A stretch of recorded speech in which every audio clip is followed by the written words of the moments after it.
discussing about the introduction of human reproduction. Now we will discuss about male reproductive system as a part of gametogenesis, because we already discussed about the different stages involved in human reproduction, like gametogenesis, insemination, fertilization, and after the division or cleavage, and then implantation, placentation, gastrulation, organogenesis, parturition. Likewise, different phases are present in human reproduction. And in the first stage is gametogenesis.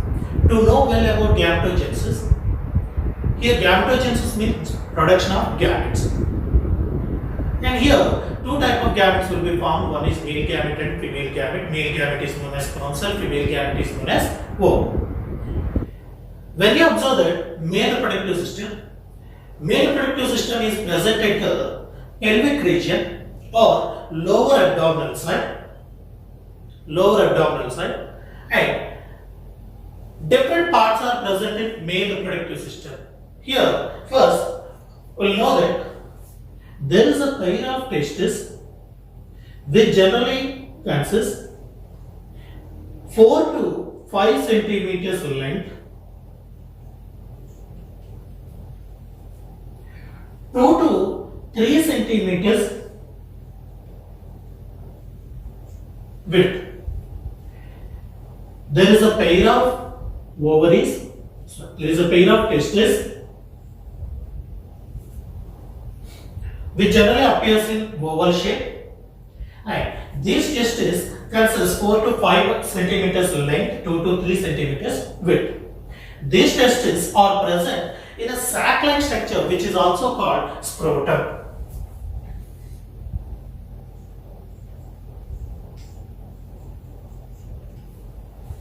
So, pair of testes are present in a sac-like structure which is also called scrotum.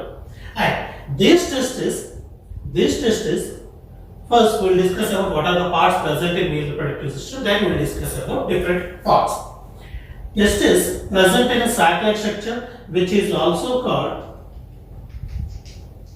scrotum. Scrotum helpful to reduce the temperature which is available to testes up to 1 to 2 degrees less than the normal body temperature. That means it helps to provide low temperature than the body temperature. That's the main function of scrotum. Scrotum is a sac-like structure and it helpful to produce or provide less temperature than the body temperature, nearly 1 to 2 degrees less temperature. And this testis then opens into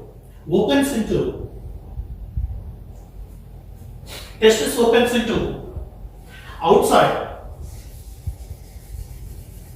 as in this one, outside into highly coiled structure, which is also called epididymis. Testis opens into highly coiled structure which is also called epididymis. Epididymis opens into one long tube-like structure which is also called vas deferens. There is a pair of testes are present. These testes are present in a sac-like structure known as scrotum, and testis opens outside into highly coiled structure which is also called epididymis. This highly coiled structure, and then epididymis opens into one small tube-like structure which is also called vas deferens. These vas deferens first travels towards downward direction and then towards upward direction. Observe here. So these vas deferens travels again into body cavity. Here it coils around side of the ureter or urinary bladder.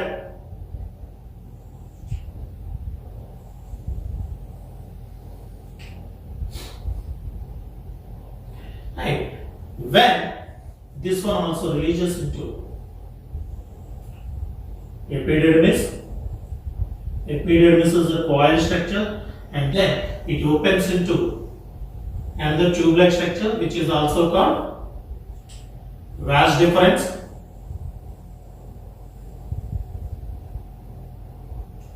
Now, testis is opening into epididymis. Epididymis is opening into one long tube-like structure which is also called vas deferens. And here there is a pair of vas deferens which are entering into body cavity, and then at the terminal side of this vas deferens, their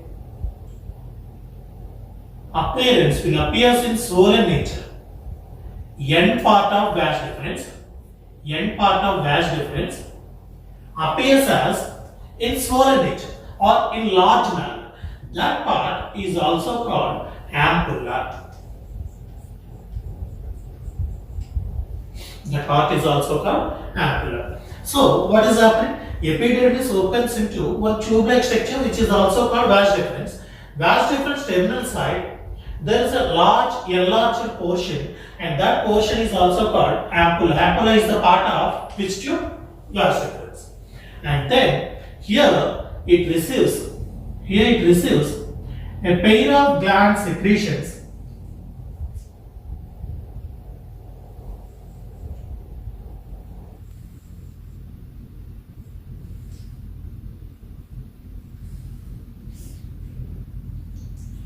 where ampulla is fusing with other ampulla. There it is connects with a pair of gland which is also called seminal vesicle. There is a pair of glands are present which are also called seminal vesicles, and then it travels towards downward direction and forms common ejaculatory duct. This one is common ejaculatory duct. Here it fuses with another gland which is also called prostate gland.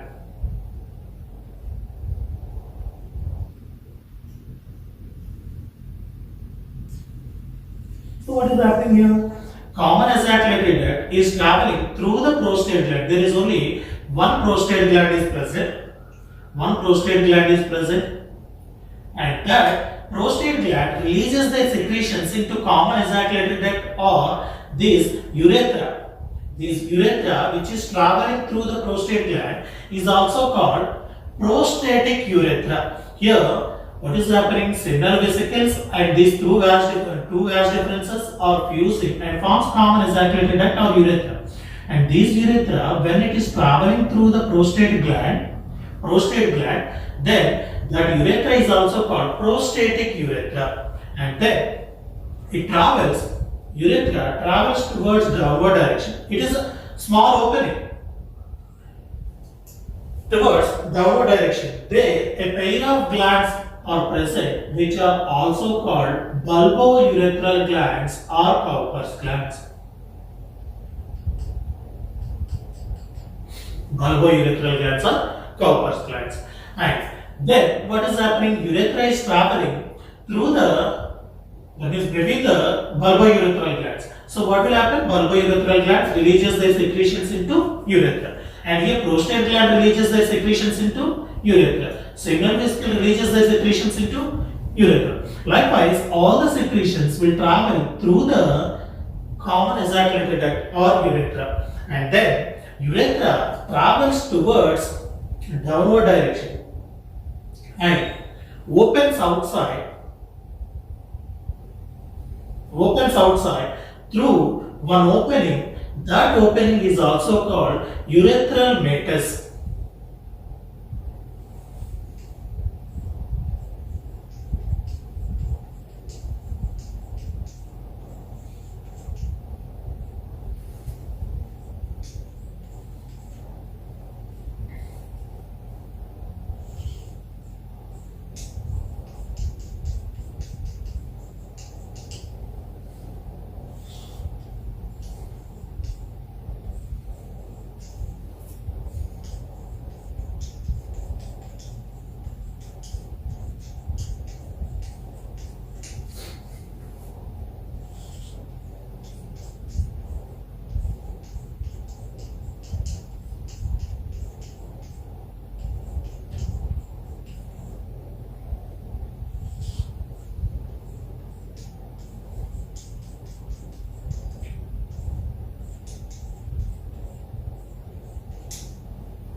So pair of glands are seminal vesicles, and another one gland is present which is also called prostate gland, and this one is a pair of glands downside of the prostate gland. There is a pair of glands are present which are also called bulbourethral glands, and this opening which is going outside, that is also called urethra, and urethra opens outside through a small opening which is also called urethral meatus, and urethral meatus, right, around side of the urethra there is a muscular tissue will present which forms glans penis and penis. Around side of the urethra there is a muscular arrangement will present, and that muscular arrangement will forms glans penis. That means at the tip of the penis, there is a swollen part which is also called glans penis.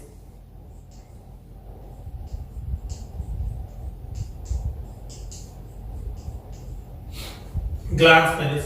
And around side, that means, for example, when you observe this, just see this one.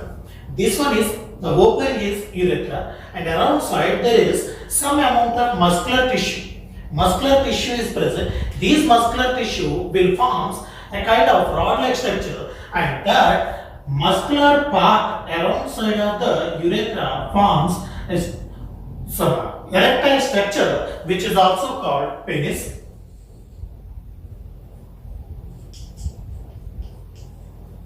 Right. At the tip of the penis, there is a swollen part. This one also made by muscular tissue, and that tip portion slightly will be appears in a swollen nature, and that part is also called glans penis. And when you observe the glans penis, around side of the glans penis, there is a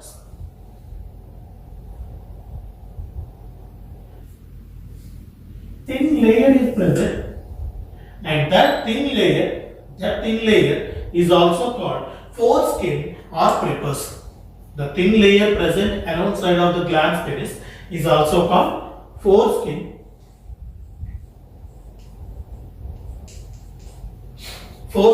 or prepuce. And in this case, some of the persons will remove this foreskin, and removal of this foreskin is also foreskin or prepuce same. So removal of prepuce or foreskin is also called circumcision. Circumcision.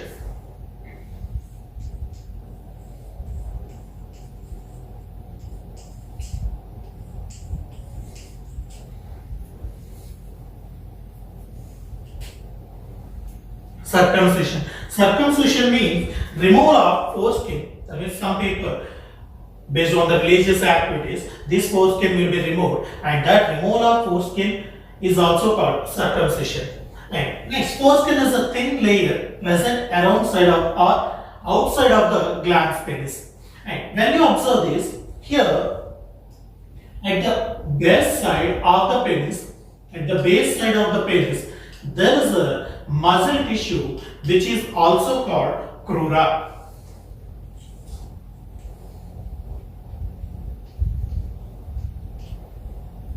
Which is also called crura. So these crura actually helpful to penis during the copulation to make the penis erectile. These crura muscles are helpful.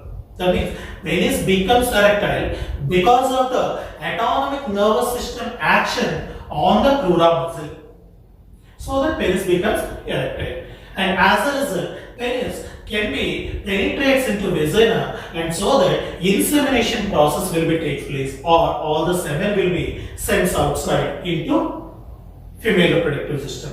And in this case, we already discussed that there is a pair of oval shaped structures which are also called testes. So there is a pair of testes. Testes opens into highly coiled structure which is also called epididymis.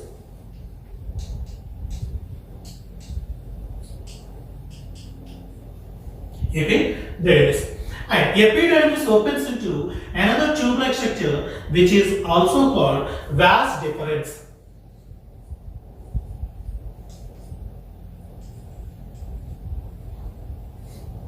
Vas deferens. And here you have to remember that when you observe this, epididymis and vas deferens, these are tube-like structures present in male reproductive system.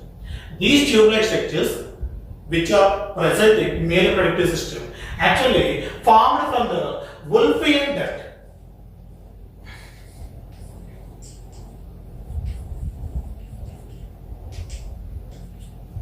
Vas deferens and epididymis.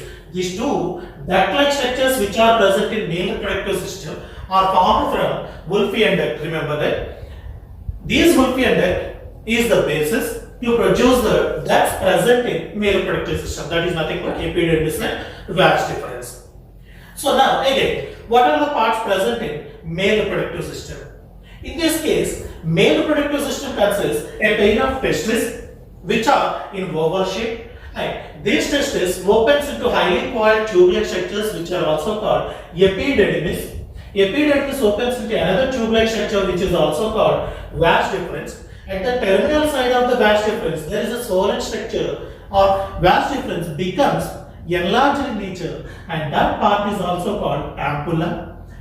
In the same way, other side of the testis also opens into vas deferens and another ampulla will be formed. These both ampullas will be fuses and forms one common ejaculatory duct.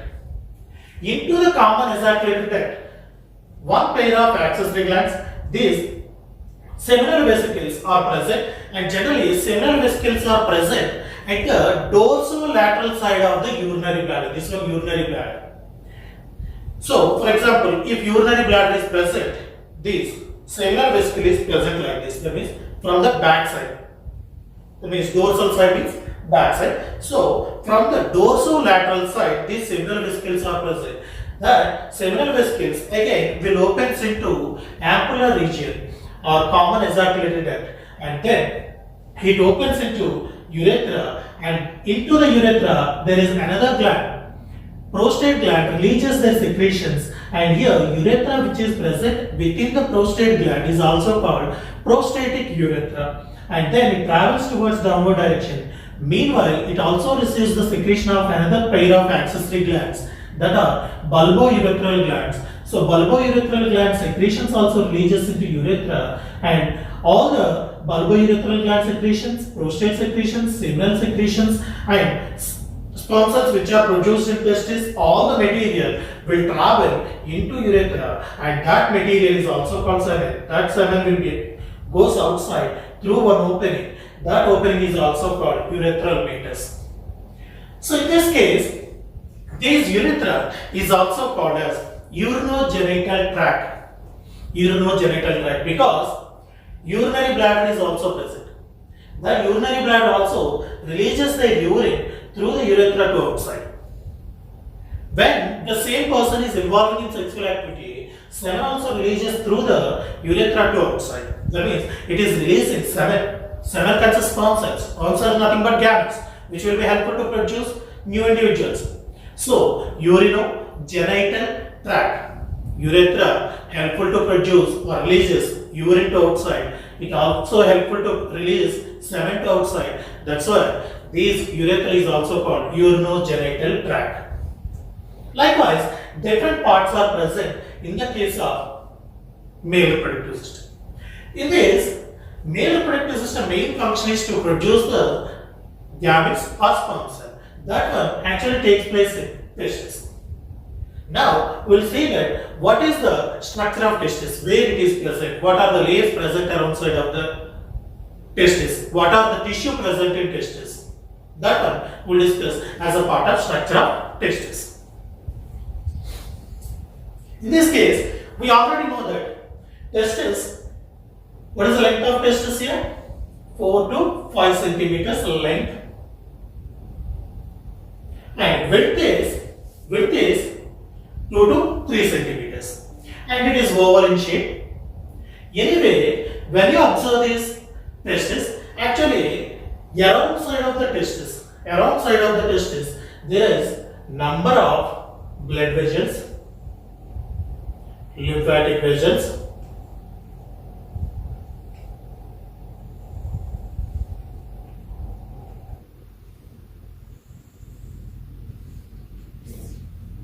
Like, remember that all the blood vessels which are going from the body into the testis actually first travels towards downward direction, and into the testis they enter from the posterior direction.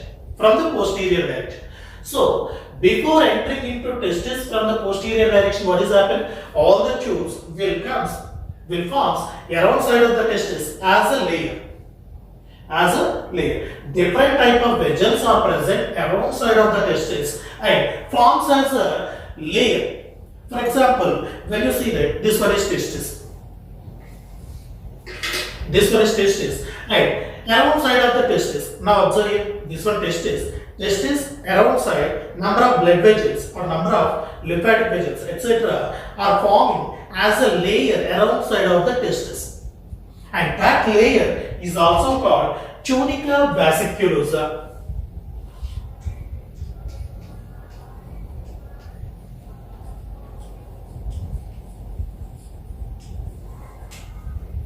So what is happening here? Around side of the testis, there is a vessels which are surrounding the testis forms as one layer, which is also called tunica vesiculosa. And here there is another two layers are present around side of the testis. In that, first one is tunica albuginea.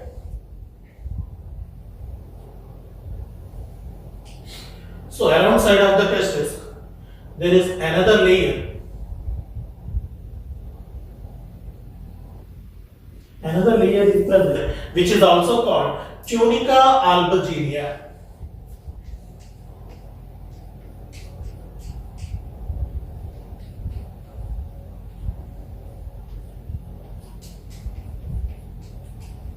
So tunica albuginea is present around side of the testis, and here this tunica albuginea, when it is traveling towards downward direction, at the posterior side of the testis, their thickness is more.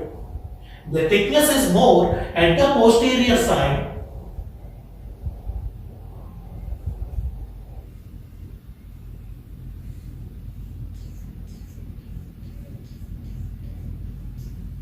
What is happening? Around side of the testis, first one layer is present, that is tunica vesiculosa. And next, another layer, that is tunica albuginea. It is present at the posterior side with the maximum thickness, and that portion is also called mediastinum.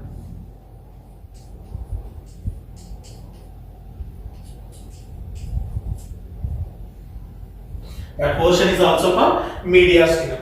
So mediastinum means thick portion of tunica albuginea at the posterior side of the testis. And here at the inner side of tunica albuginea, inner side actually protrudes into testis and divides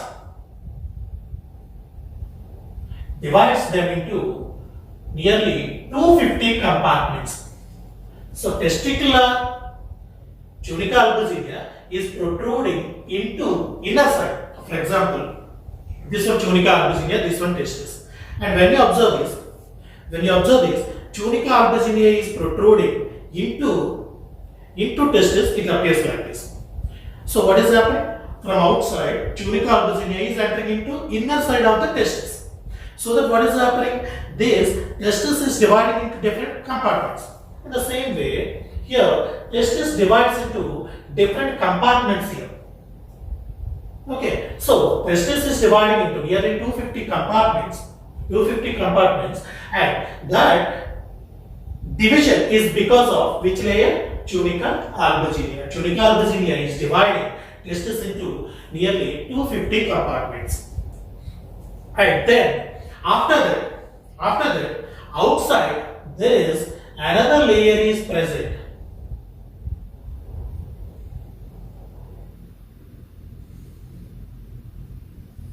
Another layer is present.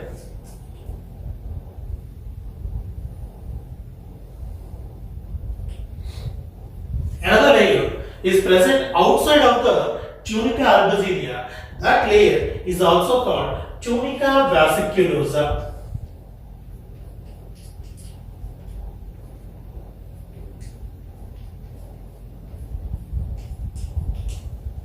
tunica vesiculosa. And in this case, this tunica vesiculosa will exhibit two layers.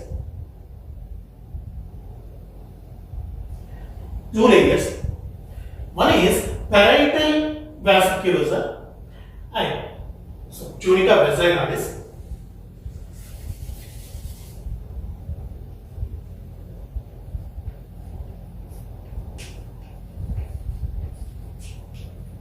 Tunica vaginalis is the outer layer, and tunica vaginalis consists two layers. One is visceral and parietal.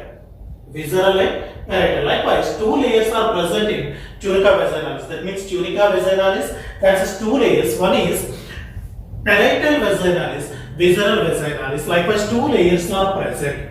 And here, what is happening? Some amount of fluid will present. This gap present between parietal vaginalis and visceral vaginalis, there is some gap is present. That gap, if filled with more water, that one leads to hydrocele.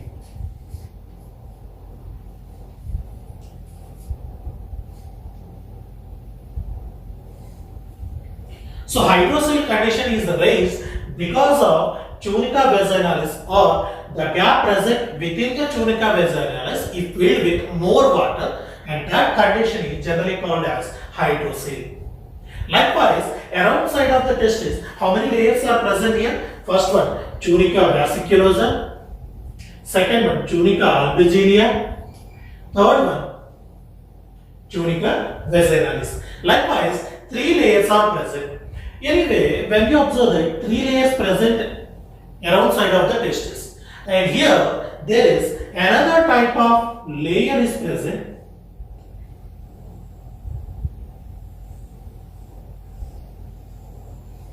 All the testes along with the blood vessels.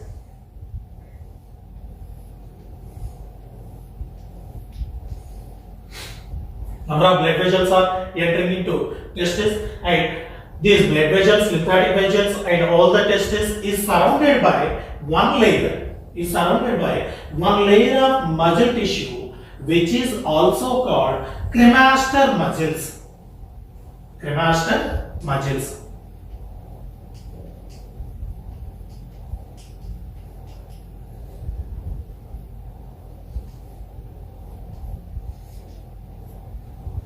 Generally, cremaster muscle helpful to elevation of the testis.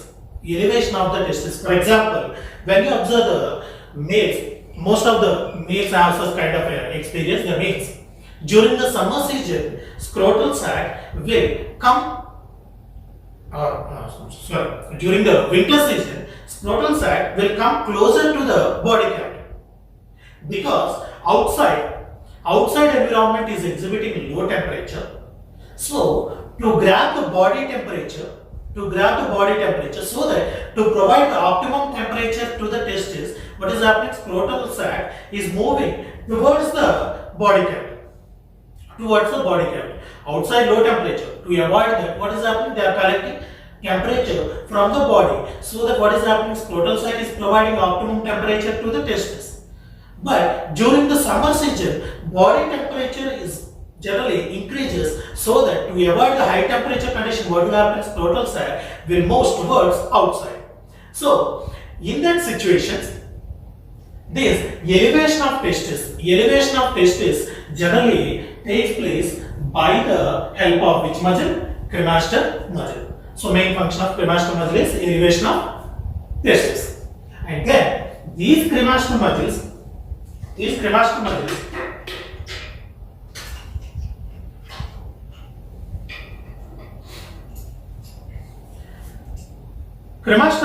actually connects to scrotal sac with the help of elastic fibers. There is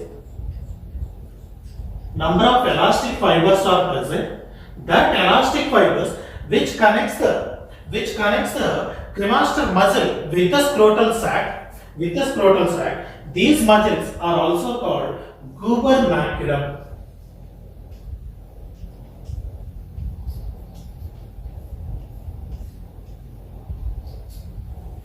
Gubernaculum. So gubernaculum means elastic fibers which connects the cremaster muscles with scrotal sac. And in this case, scrotal sac, we already discussed, it is a sac-like structure present around side of the testis. Around side of the testis. And here, there is a separation layer between the two testes within the scrotal sac, which one is also called scrotal septum. Anyway, here scrotal sac is made by a kind of muscles which are also called Dartos muscles.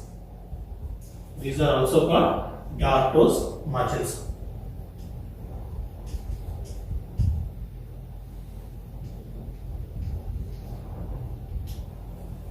So, gubernaculum cremaster muscles are connecting with this Dartos muscles. So, what is happening here? Outside, scrotal sac is made by so scrotum is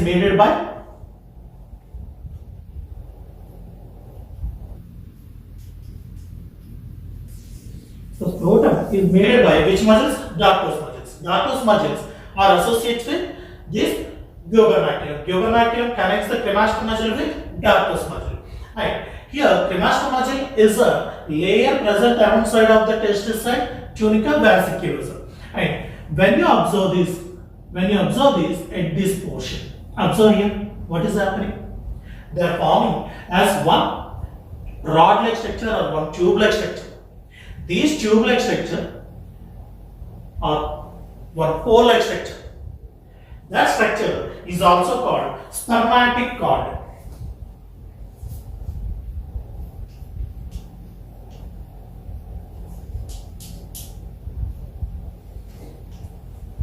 So spermatic cord. Now what is happening? Here spermatic cord. All this tube-like structure is called spermatic cord. And through this what is happening? Blood vessels etc. is traveling through this. And now observe here inner side what is happening? It is a rod-like structure or tube-like structure, okay. But inner side there is some space, right? That space is also called inguinal canal. Inguinal canal.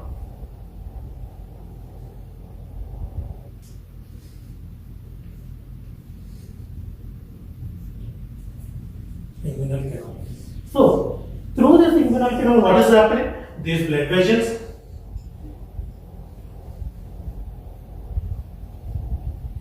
and then cremaster muscles all are traveling to outside. Right? So the opening space within the spermatic cord is also called inguinal canal. Likewise, different parts are present in the case of this scrotal sac and testis. Here testis is surrounded by three layers: tunica vesiculosa, tunica albuginea, tunica vesicalis. Outside of this, they consist cremaster muscles. Outside of the cremaster muscle, they consist gubernaculum. Outside of the gubernaculum, they consist Dartos muscles. These Dartos muscles are actually helpful to contraction and relaxation, and so that scrotal sac will move towards body or towards away from the body. So that what will happen? They helpful to provide optimum temperature to the testis. Likewise, different layers are present alongside of the testis. And what are the parts present within the tissue? And here we are seeing outside of the testis. What are the parts present outside of the testis? And now we have to see that what are the tissue present inside of the testis. And for that purpose, we need to cut the testis into transverse section so that TS of testis will give different cells and their presence information. And that we'll discuss in our next topic.